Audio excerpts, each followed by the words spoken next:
Kapin pa sa 2,000 ka mga individual nga labihang naapektuhan sa bagyo ug baha ang nagpabilin sa evacuation center sa Mandawi City. Samtang aminado ang Mandawi LGU, dili na makaya sa ilang pondo ang rehabilitation. Maong aduna sila'y panawagan. Sinico Sereno sa report. Gatusan pa ka mga pamilya ang nagpabilin sa evacuation centers sa lain-laing barangay sa Mandawi City, kapin sa 2 ka semana sukad miigo ang bagyong Tino. 11 pa ka mga evacuation sites sa syudad ang aktibo karon. Mga eskwelahan o barangay gym nga mi-house sa moabot 496 ka mga pamilya. Musumada sa kapin 2,000 ka mga individual ang miistar karon. Katubang na totally damaged yun nga mga balay ba. May kabalikan pa. So, facilitate pa na how to reintegrate them. Ang city, as of now, nagtabang lang yapon. That's why we want unta nga mas dali na ang pag-normalize para makabalik na po sila sa ilang normal nga life.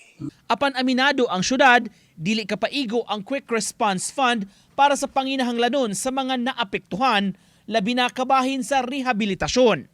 Maong nang hinaot sila nga musulod ang national government sa dugang assistance. Quick Response Fund sa city, around 67 million. Kunya, kuha na bilang mga rental equipment, katong tambal, ipamalit para sa kuhan, and then di mo siya nato pwede doon tanan karon nga pa ba December, simbako.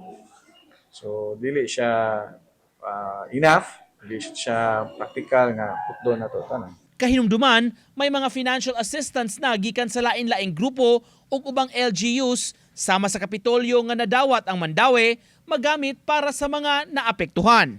Mo na atong studyhan gyud nato spread out nato kani are nato i-charge ani napatay quick response fund. Dili nato i-deplete. That's why mingon gimidaan nga dili nato ma-afford ang tanang gusto nga tanan tagaan tanan.